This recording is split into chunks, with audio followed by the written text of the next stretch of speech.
Okay, this is Tuesday, and what we're going to do today, I'm going to have to hold this up today because it's a little whiteboard.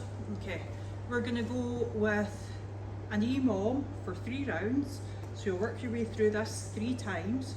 Okay, you do a minute of power clean and jerks, 1 minute of air squats, 1 minute of press ups, these are hand release, so a little drop away at the side, a minute of lunges with no weights, and then 1 minute of ab mat sit-ups. Then you'll take 1 minute's rest, and then repeat, and then repeat. Now when you're counting this, count all of your reps for a full round. So count each power clean and jerk.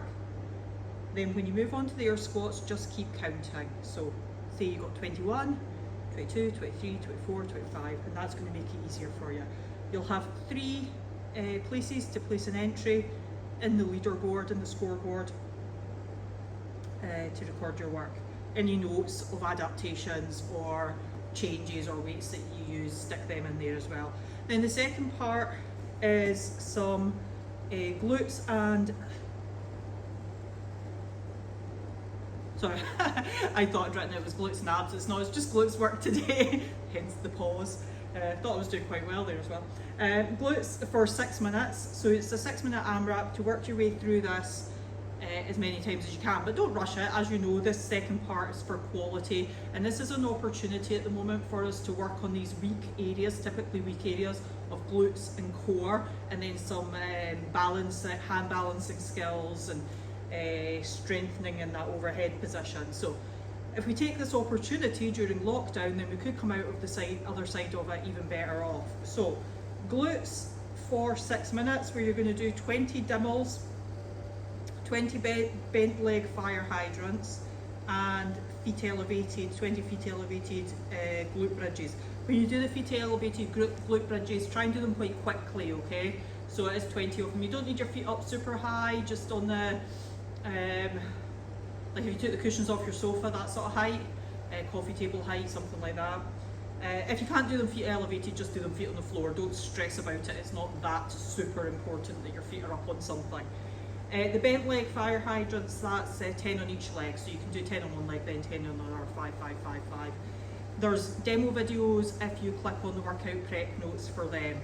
Okay, so let's go on to the demos for the workout, which is power clean and jerks to start off with. Now you can do this with 1 weight or with 2, so with the 2, the weights are going to touch the ground just outside your feet, okay? You're going to come up, catch on your shoulder, that's the power clean, and then the jerk is the overhead. Now if you only have 1 weight, that's fine, weight's just going to touch the ground.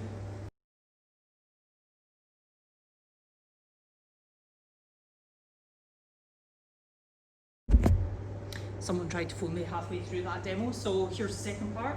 I was just onto the single arm weight, so I think you got the idea. Touch the ground either between your feet or outside your feet, onto your shoulder, and then overhead.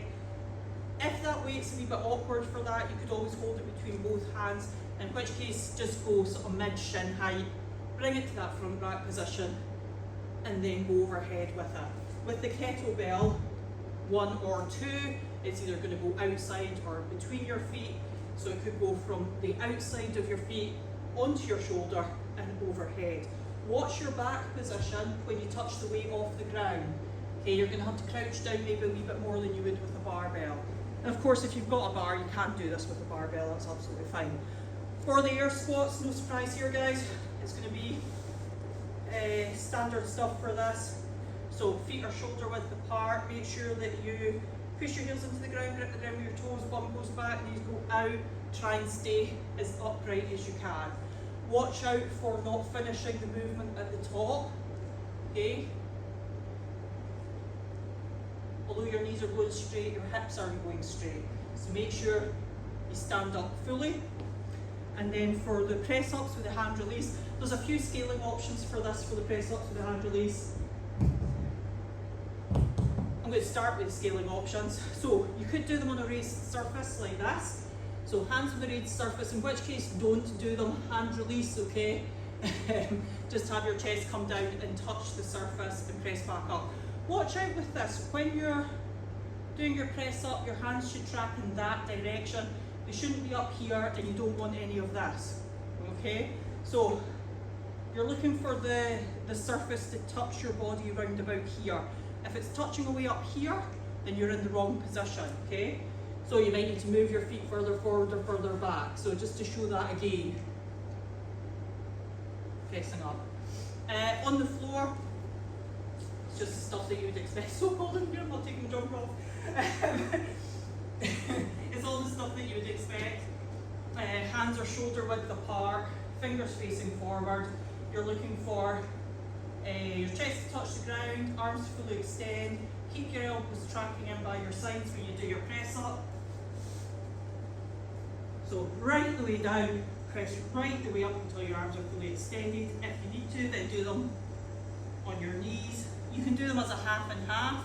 So you might be able to lower down, not on your knees, but press back up on your knees, and then flick your knees back up off the ground again. Remember, these are hand released, sorry. That. And then with the lunges, knee touching the floor. You can do them as walking lunges or step forward lunges. I would rather you didn't do them as step back lunges. They're specifically a little bit easier to do stepping back if you've got the coordination for it. Let's try and do them stepping forward if we can. And then the ab mat sit-ups.